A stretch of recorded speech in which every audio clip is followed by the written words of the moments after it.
Hello, everyone, and welcome to Virtual Heart Week. My name is Lori Foley, and I coordinate the Heritage Emergency National Task Force, or HENTEF. HEART stands for Heritage Emergency and Response Training, a program developed through the partnership of the Smithsonian Cultural Rescue Initiative and HENTEF. Normally, we host HEART at the Smithsonian Institution in person in Washington, D.C.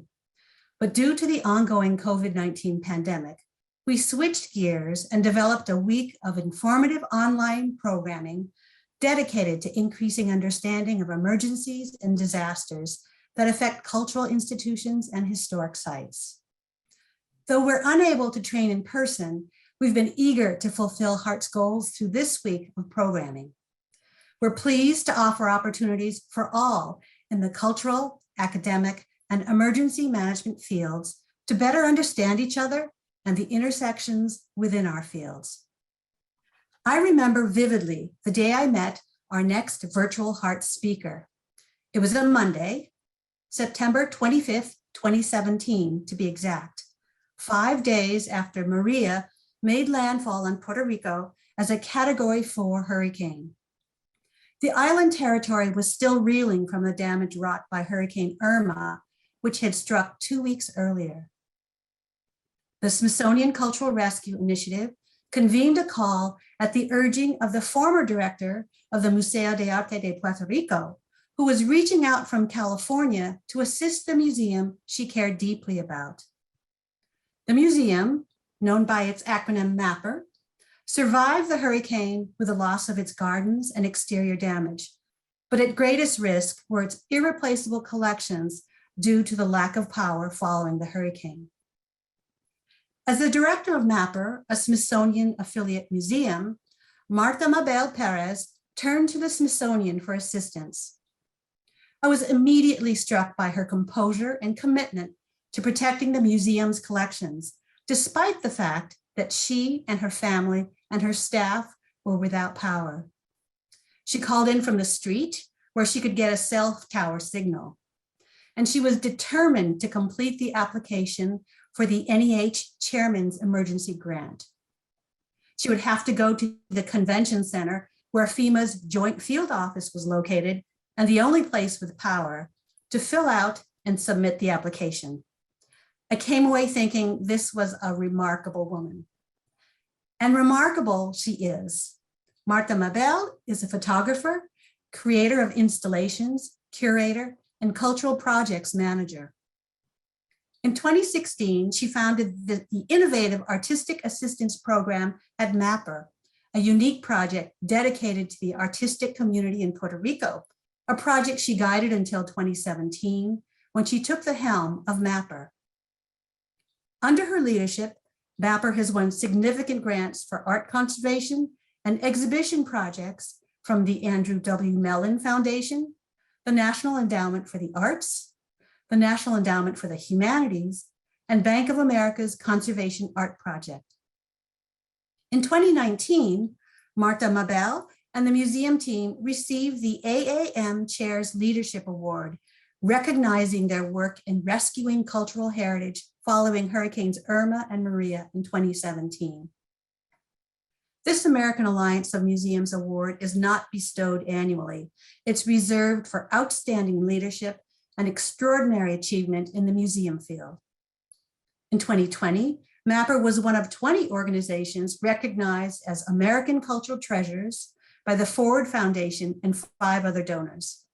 And just this year, Mackenzie Scott made a generous donation to MAPR, recognizing it as one of the nation's most progressive cultural institutions. So it is with great delight and honor that I introduce you to today's speaker, Marta Mabel Perez, Executive Director of the Museo de Arte de Puerto Rico. Bienvenida, Marta Mabel. Gracias, Lori. It's so good to see you, and thank you for such a beautiful introduction. So happy to see you and be with you today. Today I'm going to make a presentation, and it's called the Museo de Arte de Puerto Rico to the Rescue of the Artistic and Cultural Heritage of Puerto Rico. The emergency caused by the passage of Hurricanes Irma and Maria through Puerto Rico exposed the need throughout the island of a strategic plan for the prevention, protection, and recovery of the patrimonial collection in cultural, educational, and archival institutions, as well as historic structures. The implementation of the emergency plan of Museo de Arte de Puerto Rico assured the permanence of its collection and the collection in its custody, and also enabled the institution to lead the effort to rescue our historical and cultural patrimony, by becoming the temporary repository for institutions in the need of a safe environment to house their collections. After facing some of the most significant challenges in its history, with 2 hurricanes, a flash flood, earthquakes, and a pandemic, plus Puerto Rico's already difficult fiscal situation, Museo de Arte de Puerto Rico has assumed the responsibility of ensuring the permanence of our artistic history for the future generation through an educational programming focused on preservation. This has been achieved in part thanks to the funds provided by the Smithsonian Institution and the Sumate campaign launched internationally to raise funding for the disaster recovery of the institution and the patrimonial repositories on the island. Museo de Arte de Puerto Rico, first cultural institution of Puerto Rico. Museo de Arte de Puerto Rico, cultural patrimony of the Puerto Rican people, affiliated with the Smithsonian Institution and accredited by the American Alliance of Museums, opened its door in 2000 with the mission to generate knowledge, appreciation, and enjoyment of the Puerto Rican and global visual arts, accessible to everyone. Since then, Museo de Arte de Puerto Rico has received over 2 million visitors and has offered over 100 exhibitions of local and international artists. Multiple and varied workshops, courses, seminars, research and education programs, concerts, lectures, and symposiums that have impacted audiences from all ages and have positively marked the life of students, teachers, families, and community members. Museo de Arte de Puerto Rico offers artistic and educational programs to enrich the life of the diverse audiences, both local and international, while also serving populations with particular need from the museum. Maintains a specially designed program. The museum serves children, youth, adults, and other community members through a tailored experiences that allow them to learn about and enjoy the different manifestation of art. Each year, the museum offers new projects that expand the scope of its mission, which attracts more and more visitors, while writing new chapters in the history of art in Puerto Rico. Museo de Arte de Puerto Rico has designed under the latest and most rigorous standard of contemporary museography. 130,000 square feet make up to date spaces. It has 20 exhibition galleries distributed between the historic building in the West Wing and the newer addition in the East Wing. The historic building serves as the main entrance to the museum and its custodian of Museo de Arte permanent collection of more than 1,300 objects. Museo de Arte de Puerto Rico West Wing is a neoclassical structure built and designed by the architect William H. Schimpening in 1920. It originally housed one of 13 buildings from San Juan Municipal Hospital, now transformed into a museum.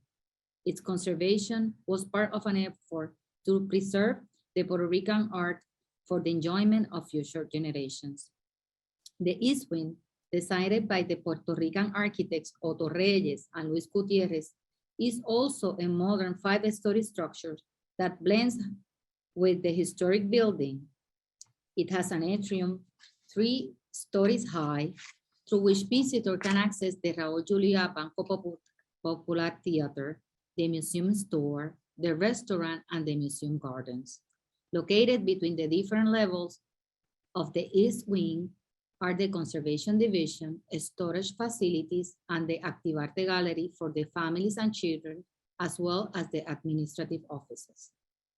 With the latest technology in temperature control, lighting, telecommunications, and security, Museo de Arte Puerto Rico is equipped with a climate control system that guarantees a relative humidity level that ensures the preservation and conservation of its collections, as well as all the works under its custody.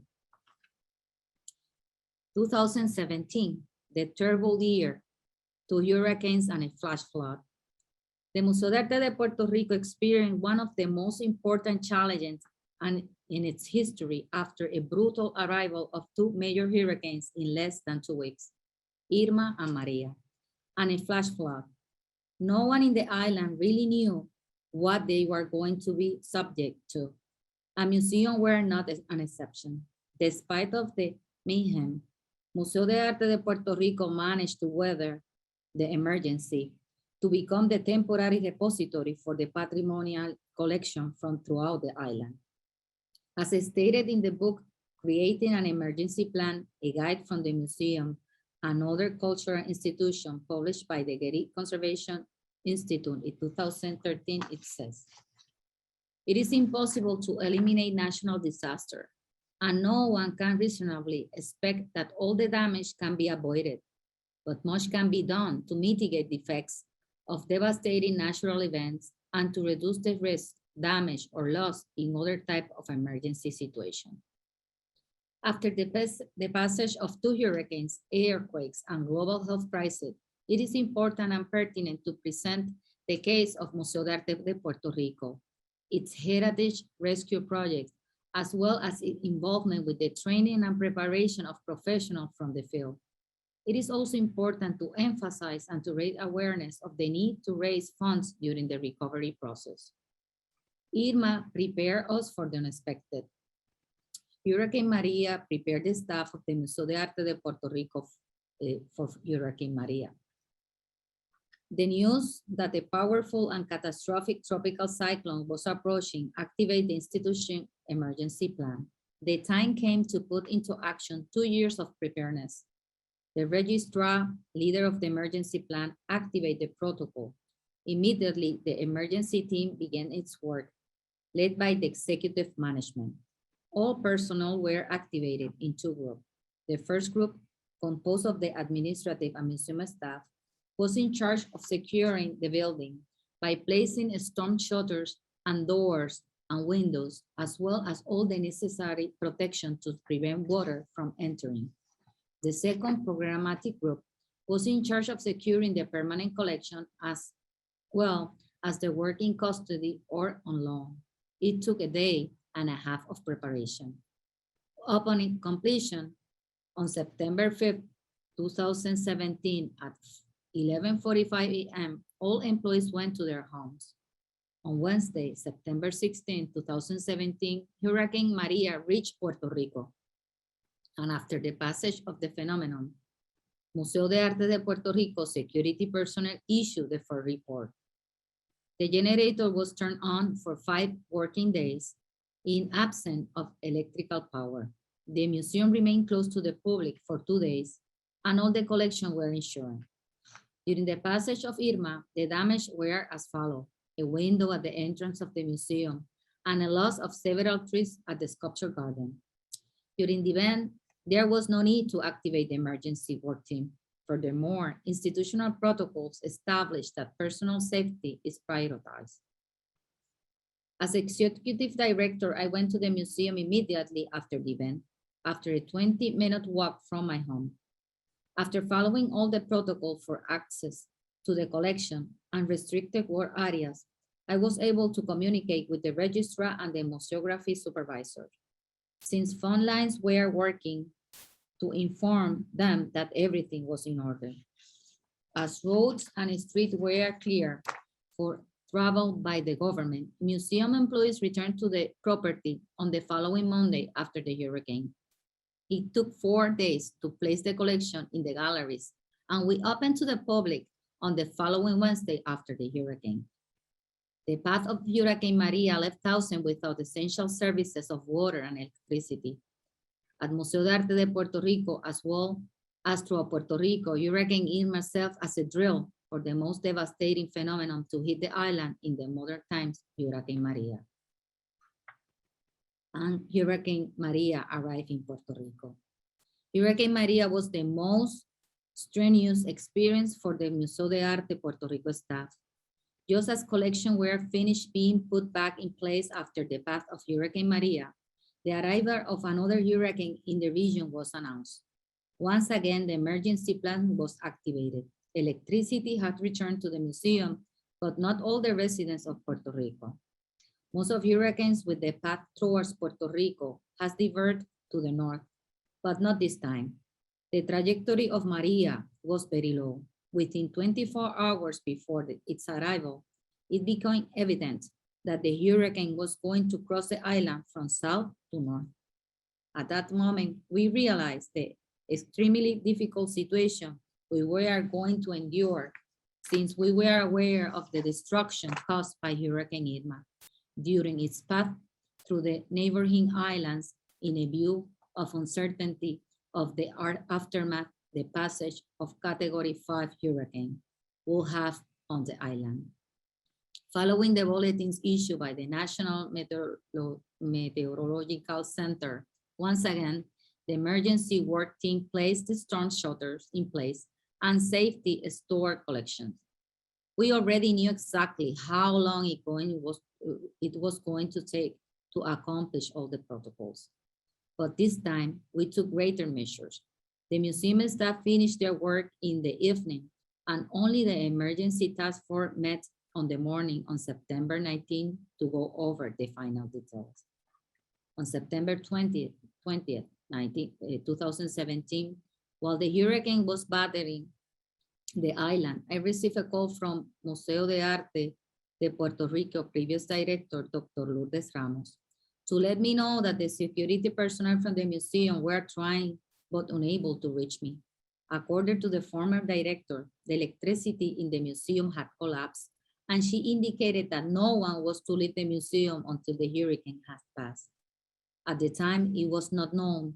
Most communication systems in Puerto Rico had collapsed. There was communication with the United States, but not on the island. For a short period of time, I was able to communicate with the security personnel, who became my eyes and start to carry out the emergency plan that consists of preventing water from entering to the building.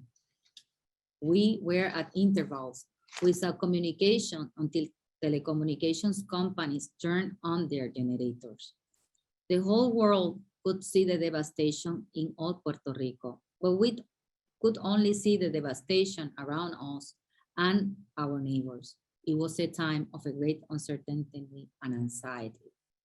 Once again, on September 21st, 2017, I walked to the museum. This time, the destruction and the fallen trees hindered the path. The aftermath of this hurricane was obviously greater than of Irma. The museum instruction withstood the outlaw of the hurricane, but suffered some damage. The garden was the most affected. The condition of the collection was immediately assessed. Up until then, everything had worked according to the emergency plan. The electricity generation was turned on immediately, unaware of what was in store in the future. Access to the diesel was minimal, as Puerto Rico was designated as a disaster zone. The Federal Emergency Agency, FEMA, took control of all the ports and consequently of supplies. Due to the emergency, the government decided to ration diesel for the first 5 days after the path of the hurricane. Also, priorities were established as to how diesel was going to be distributed, being hospital first on the list. The president of the Board of Trustees, Arturo Garcia Solá of Museo de Arte de Puerto Rico, committed himself to find diesel for the museum, and on the night the diesel ran out, an independent distributor was located. It was not only a little over a week later that the diesel was delivered from our supplier. Diesel rationing affects the conservation condition of the artwork. due to the instability of electricity generation.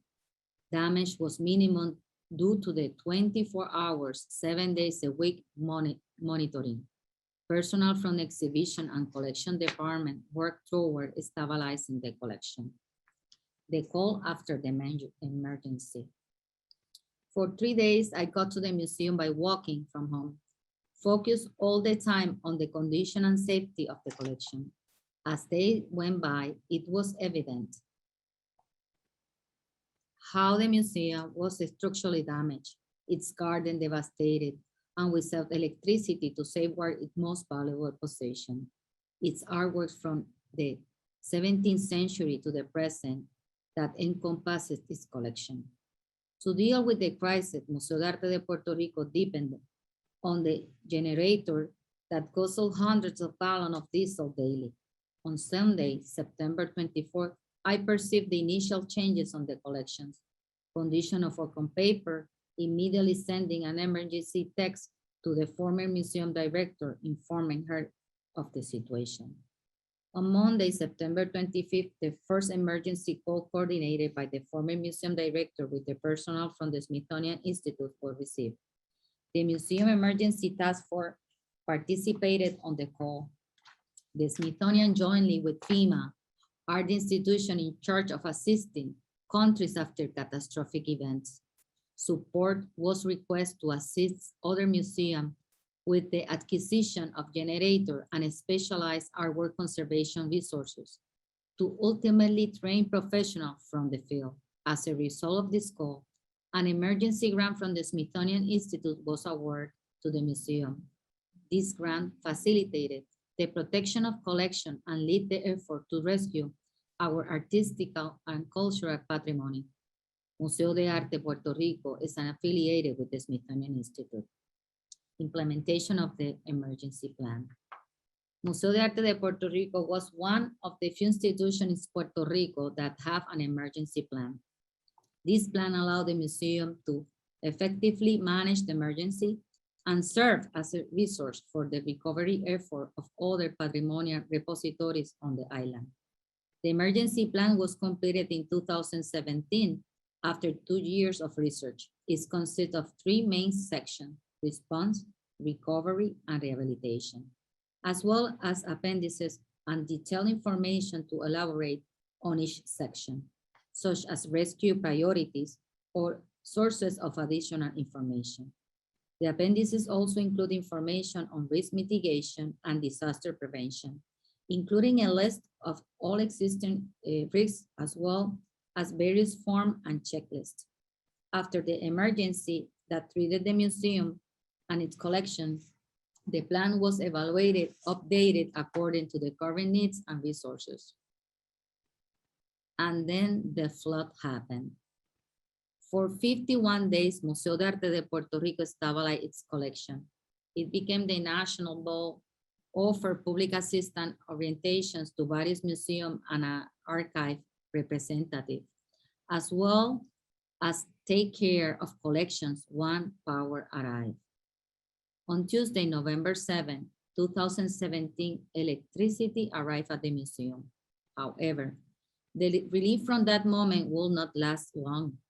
The same night, torrential rains fell in San Juan, which combined with the drenched terrain and debris still trapped in the city drainage system caused a massive flooding. Museo de Arte de Puerto Rico suffered the largest disaster in its history. The Museum Education Department, which for 17 years had served hundreds of thousands of students, teachers, and families, was destroyed.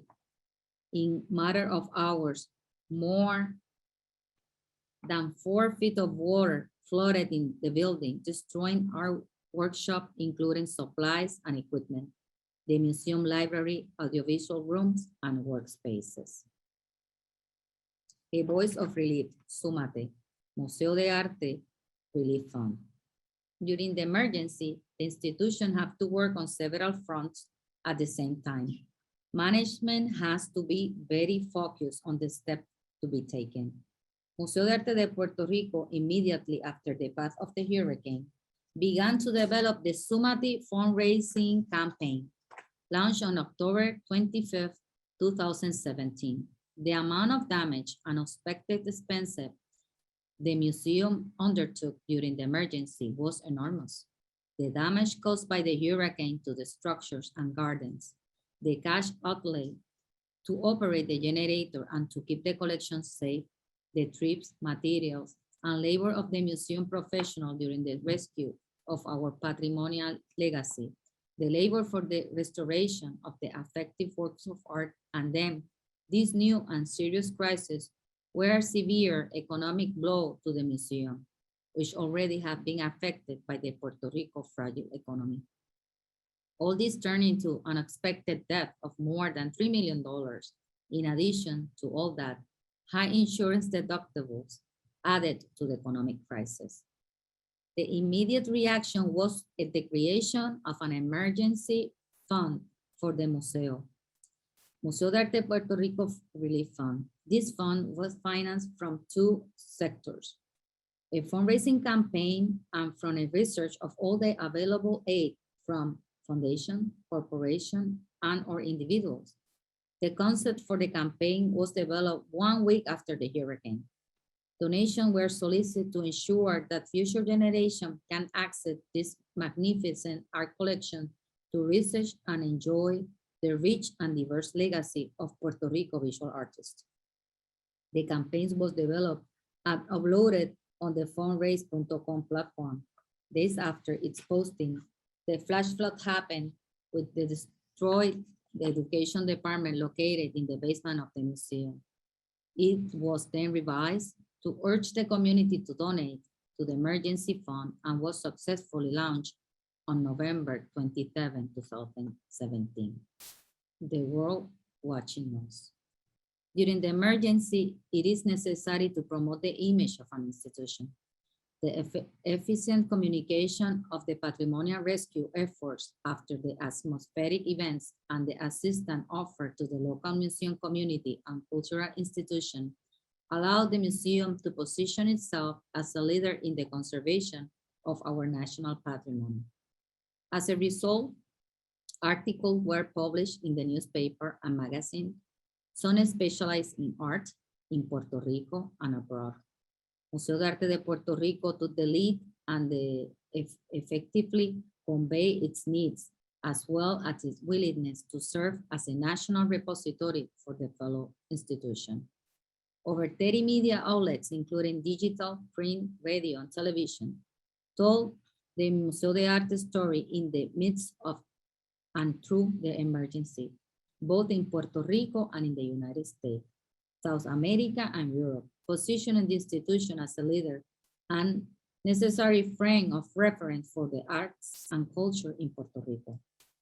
The New York Times published in its digital and printed version an article titled, "Our Museum in Puerto Rico Faced Long and Expensive Recovery," where the situation of several museums in Puerto Rico after the passage of the atmospheric event is described. Also, Specialized Art Magazine, our newspapers, has following museum history since its opening, with several following up articles, including The Road to Recovery Puerto Rican Museum. Media visibility allows us to continue to provide patrimonial conservation and preservation services to other institutions and individuals in and out of Puerto Rico. Training and education.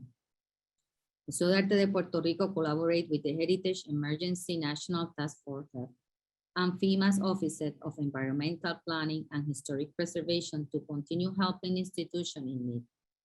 Museo de Arte de Puerto Rico, in partnership with the Smithsonian Institution, FEMA, and Museo de Arte de Ponce, successfully conducted a director's workshop for the museum and cultural institution directors on the importance of creating emergency plans and the heritage emergency and rescue training.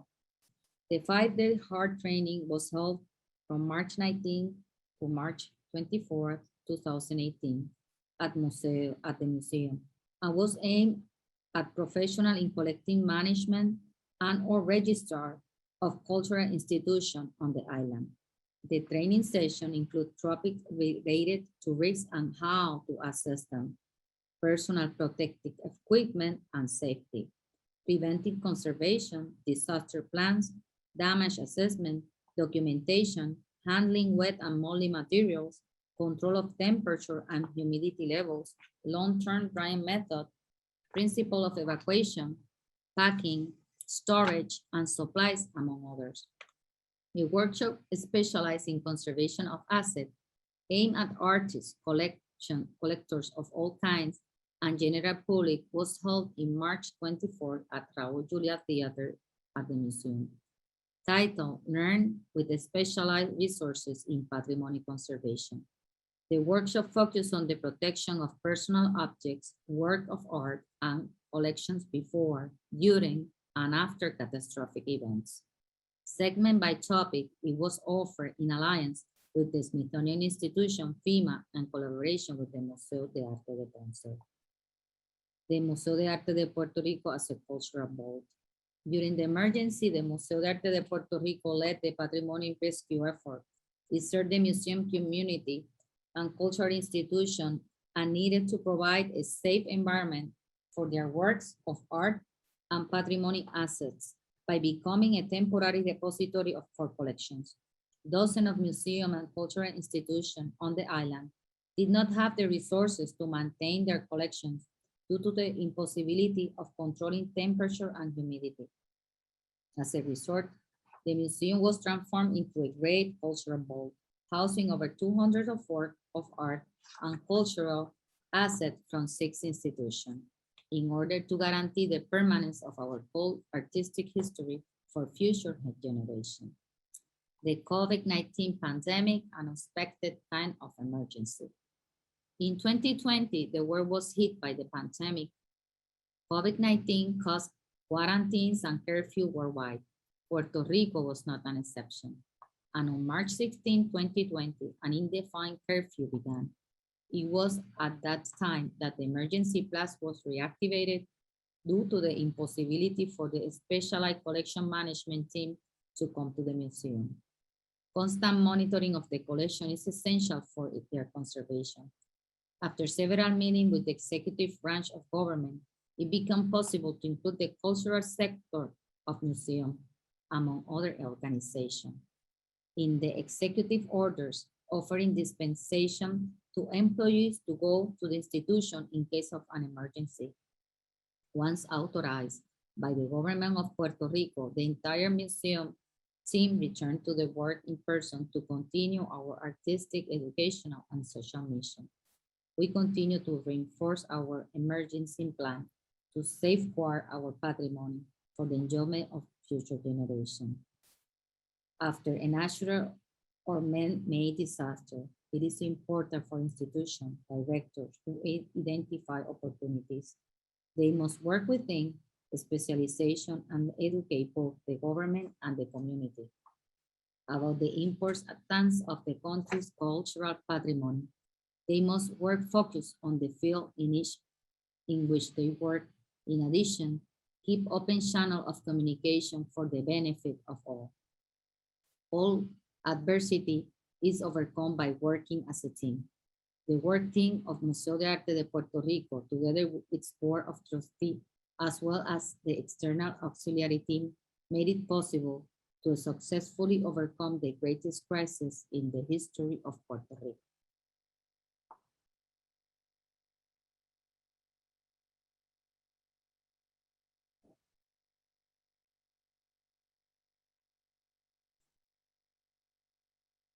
Thank you so much, Marta Mabel.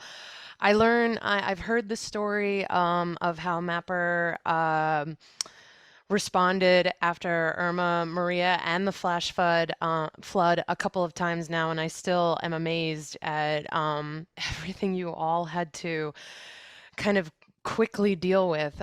So thank you again for sharing your story. So yes, audience, I am Stacy Bowe. In case you haven't joined in on one of our sessions previously, I'm training program manager at the Smithsonian Cultural Rescue Initiative, and I'll be moderating the Q&A. So feel free to drop your questions into the Q&A section of the Zoom webinar, and I'll read them out for Marta to answer. So a quick question from me, Marta. Marta, before I read questions from the audience. Out of curiosity, I mean, now that your team has gone through all of these disasters, how is MAPR's disaster plan organized currently? Is it kind of, do you group things according to which hazard is coming? You know, like you do things according to hurricanes, or you do things according to earthquakes, or is it organized differently? Well, it's organized differently when Hmm. it- through the pandemic. It's Hmm. completely difficult to work when everybody is at home, to be secure for their health and be together with their families.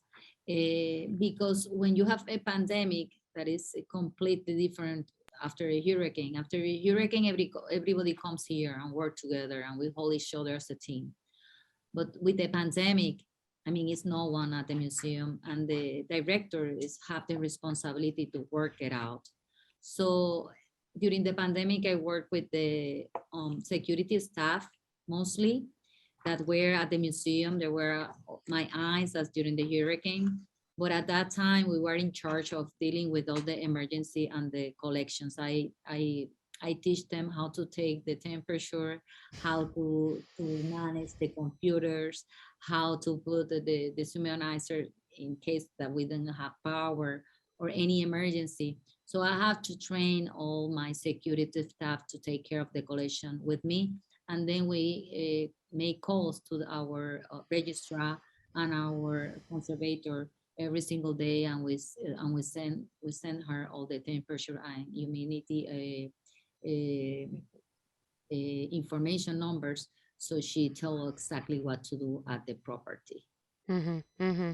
And it's a similar story that what we've heard with other museums and cultural institutions across the country. Yeah, how do you monitor the collection while you're at home? And yes, working with those security and facility staff. I'm curious, how was that first interaction with your security staff? You know, kind of instilling them with this new responsibility on, like, this is how you take temperature and humidity, and this is what, the registrar is going to want to know. I'm curious what their first kind of reactions to all of that was like. They were very positive because before here the Hurricane Maria, we never let anyone get into the galleries, only the registrar or museum professionals in the exhibition department. But things, Hurricane Irma Maria prepared us in a sad way to the pandemic. So they learn how to get to the galleries during the first emergency, this catastrophic emergency, and how to take care of the collections. So when I arrive and give them more information, they feel encouraged because, I mean, they have something to do every single day, even though the museum was empty.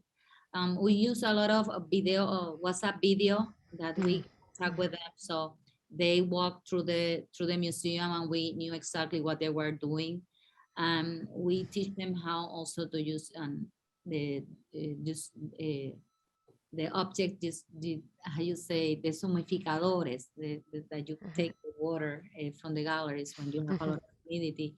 So Mhm. in that way, they were encouraged, and they were in a constant connection with me.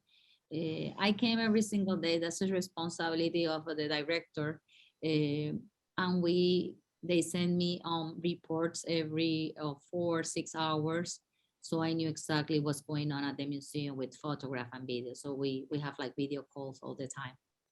So yeah, constant communication. No, thank you. That makes sense.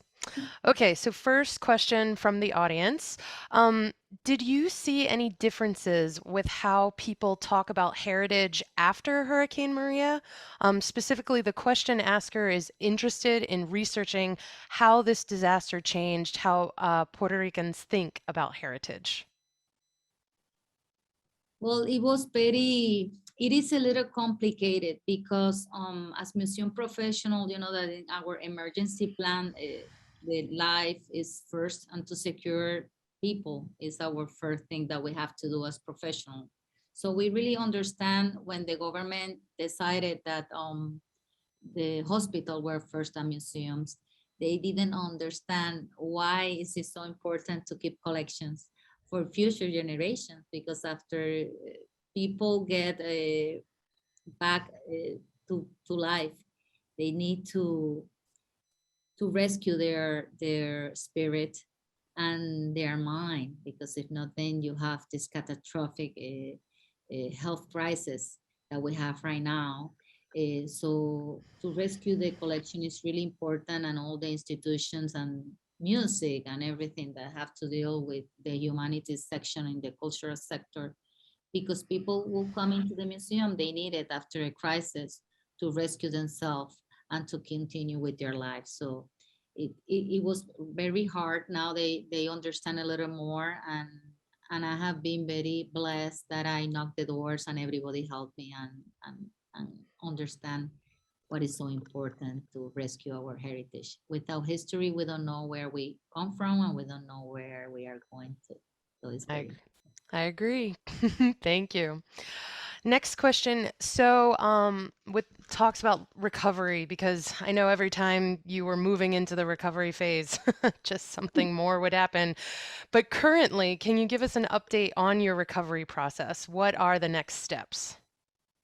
Well, recovery takes a lot of time. It's very tough. I mean, I have been in a crisis for 4 years, and now maybe I am a little more relaxed with all the help that I have received from the United States. I mean, we are a blessed museum institution because people respect and understand of the work that we have done at the museum. Right now, we are excited. We're going to open this for Christmas, the first floor after 4 years, because Wow. the rehabilitation of that first floor was a long time. And with the pandemic, everything was closed for 18 months. So everything is after the hurricane that we start working every single day, it make a stop. So for us, it was harder to make it to stop all the projects and then to start all over again. So it's a little, yes, hard to do it, but we are excited of everything. The museum, since these 4 years of the crisis of the pandemic and the hurricane, we have been closed only for 4 months. I mean, I open those doors so people can come in and relax and enjoy Mhm. and be happy here with all the programming that we develop. I see. I see. No, that's great. And congratulations. Yeah, that's a wonderful yeah, milestone to clear that's coming up. So that's great. I remember visiting the first floor when we came down and seeing, yeah, just all of the damage that had been done. So great to see that it's been turned around. So what has your communication been like with the other museum directors on the island as far as the recovery goes? I'm curious, and especially in COVID, where you've all, become isolated, like you said, you all have to work from home. I'm curious, um, if this has brought kind of the director community on the island closer together, if that was even possible, or what are the ideas that you're all kind of discussing amongst yourselves as far as, further recovery, further preparation, all of that? Well, yes, we have different groups that we talk with each other and we communicate. But since the pandemic, the necessity was completely different. Everybody was focused on their institution, and they Mhm. were looking for where to fundraise money to to continue their operations. Most of the museums in Puerto Rico, they are government museums, so they have budget annually. You have fewer museums that are like us, nonprofit museum. So we're focused on identifying all this PPP, learning how to do the rescue plan from with the government, and doing another type of administrative processes and protocol to identify fundings for the museum. I have a good news for you. For example, I have been in communication with Museo de Arte de Ponce since Mhm. the earthquake, and I have talked with the former director that she's no longer Alejandra. Now Mhm. we have a new director that is Charit Hartop. So we are most than excited. We are having an alliance together. I'm going to show the paintings, their collection in the museum for the next 2 years. We're going Hmm. to designate a gallery to them, and we're going to give all our spaces so they can make activities fundraising, Mm. because it's hard to be closed for so many years after such many crises. So now we are lending our hand again to our partner, to Museo to Arte de Ponce, and we are very excited. It's going to be this initiative we're going to start in the next January 2022. So we continue helping all our peers. Wonderful, wonderful. And actually, this is a perfect segue to one of the questions we got from the audience. Specifically, can you elaborate a little bit more on the support MAPR provided other cultural heritage collections after the hurricanes and the flood? I know some of the answer to this, but do you mind, just briefly explaining a little bit more? I know about like the shared storage arrangements you all did. Yeah, could you explain a little bit more about that? Yes, we sent out the, well, really, we were blessed because many professional start coming to the museum.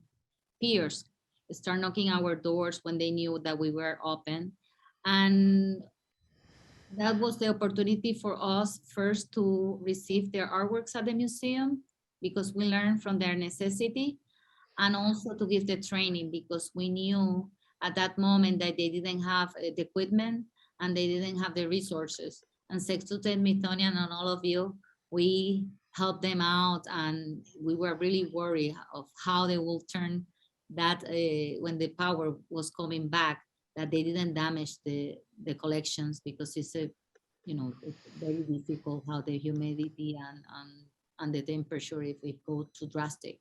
Yeah, you can't just flip the switch. Yeah. Yes, we did that. And I mean, sometimes with the grant we pay to transport artworks also. So we were blessed that we could help others at the toughest time in Puerto Rico. Mhm.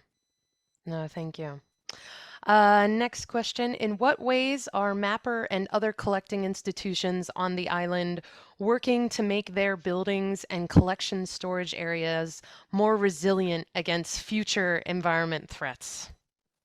They are very focused on getting generators. Many museums, thanks to all the grants that we receive federal from the federal grants in the United States, most of them put generators in their buildings. So that was the first step that they did, and acquire equipment for future disasters. We have a new group that are giving constant development in preservation and conservation techniques. That is lead now for Soraya Serra, one of our conservators in Puerto Rico, which I feel very proud of her, because she is a well-known professional in Puerto Rico, and she have all the commitment, and she also have the time to continue developing professionals in Puerto Rico. So she's doing a great job in the island, and we support her guidance and leadership. No, agreed. Yes, Soraya is a great colleague of Scry's as well, and yes, a plug for the all the work that um, her group has been doing. Um, I know that the acronym is ACE PR. Forgive me, I've been terrible with acronyms this week, but I highly recommend anybody interested. You can find them on Facebook for ACE PR.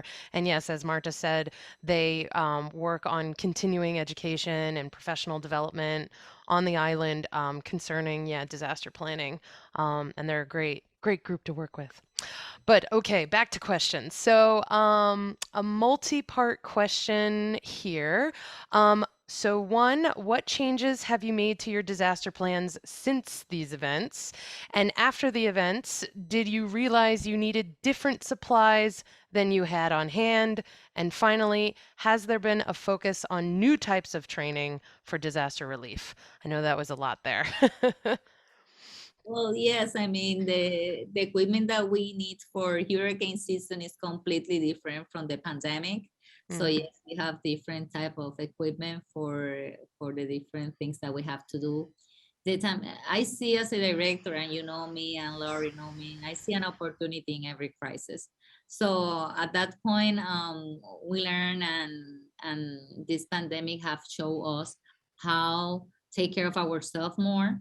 Uh, we were very easy the way we manage with each other in the community, and really what we are doing now, we're supposed to do it always, take care of our health, and the health of our community and our mental health also. So this came to ensure us how we should do things, and we have to do things better, not only for us, for our visitors, that make them safe in that way. But the equipment, yes, is completely different, from and also an earthquake is completely different. Everything is, we need different resources. hmm And to follow up on that, as far as supplies, because I know we've seen this in other institutions, I'm curious if you've also worked on keeping supplies outside of the museum, because sometimes, the best laid plans, you have these emergency kits, but if you can't get into the building to access them, they're not that helpful. So I'm curious if your team has worked on setting up kind of supply caches outside of the museum as well. No, but I'm No? going Mhm. to put that in my emergency plan. Thank you. There you go. There you go. See, we're learning from each other. All right, let's see. Any other questions? We do have time for maybe one or two more before we wrap up. Just double checking.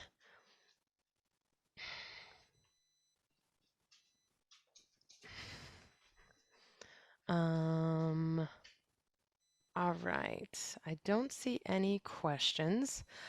Um, Here we go. This is a question that one of our speakers yesterday received, because it is just the the overarching kind of challenge when being active in a disaster situation. Any tips or recommendations or stories of how your team was able to deal with the emotional toil of the response? And I mean, especially after all of these stacked upon disasters that not only impact the museum but your staff as well. Yeah, any recommendations or ideas on how your staff was able to deal with all of that? To work with the staff, I mean, these are human, it's very difficult. Every Mhm. person respond in a different way to a crisis or to emergency. And you don't know that until you run with it and you run with your staff. So that is very complicated. First is to be clear with your staff. I mean, if they don't feel okay to be part of the emergency task team, you cannot force them. But you have to be clear and sincere with each of them how to deal with the emergency and if they want to be with it. The mental health in Puerto Rico, I mean, it's not okay. It's like around the world, it's not okay. Mm-mm. Everybody is dealing with this. This is the main topic right now that we have to handle and to get focused and to resolve it and to give all the resources to our employees because it's a global crisis. In Puerto Rico, it's harder because, I mean, we identify with you now during the pandemic, but for us was what like another like the fourth wave, Hurricane 1, Hurricane 2, Mhm. and then the earthquake, and Earthquake then and the then the pandemic. We were pandemic, like, yeah. I mean, we cannot think nothing else worse. Uh, but what I recommend is that to be brave, to be out, to take care of yourself, to work in your institution. I mean, I know it's hard, but if you take good care of yourself, you can do it. I respect all this virtual life and all the remote work that everybody's doing, but we need to be in the institution to take care of our collections and to be present. Mhm. And when you go back to your institution, you feel better, and that helps you with all this mental crisis health that is going around with all the employees in the museum field. Mhm. No, that makes total sense. Yeah. I hope we, I hope our team is able to resume in-person programs as well. Because yes, I think that would help our mental state as well. So I agree with you. I agree with you. Staying positive and looking ahead. All right. Well, I see that we are just at the top of the hour. So Thank you very much, Marta Mabel, for joining us today, taking time to again share your stories with us and the audience. I now just have a couple of closing remarks. Thank you, everyone who attended today's presentation. Again, we do plan on putting this recording of Marta's presentation on the Smithsonian Cultural Rescue Initiative's YouTube channel. We hope to put all of the recordings that we've been doing this week on that channel in the new year, so stay tuned for that. We also are not finished. We have our next session tomorrow, again at 1 p.m. Eastern Standard Time. And tomorrow we are featuring Sarah Sutton from Environment and Culture Partners. Her talk is titled Cultural Heritage and Climate Change, Disaster Planning, Adaptation, and Resilience.